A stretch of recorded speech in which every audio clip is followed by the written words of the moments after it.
For today's video mga idol, magluluto pa ako ng ubad or ubod ng saging.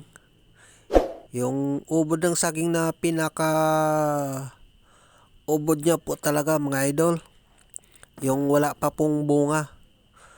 Ito po yung sahog ko po mga idol, paa ng manok, Adidas. Hintayin ko lang po makulo yung aking kawali, tapos igisa ko po yon.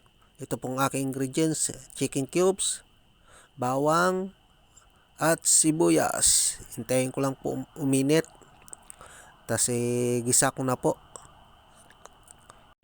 Ito na po mga idol, ginisa ko na po yung ingredients ko at saka yung paa ng manok.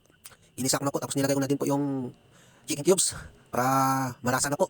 Yan na po yung lasa. Halo-haloin ko lang po mga idol. At ito na po mga idol, nilagyan ko na po ng sabaw. At nilagay ko na din po yung ubod ng saging.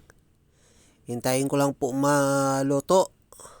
At hindi ko na po pinakita po sa inyo paglagay ng ubod ng saging tsaka yung mga ingredients po.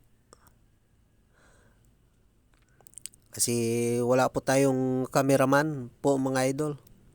Hintayin lang po natin maluto. At ready to eat na po. Yan po yung favorite po ng mga Ilonggo. Ubod ng saging na may manok.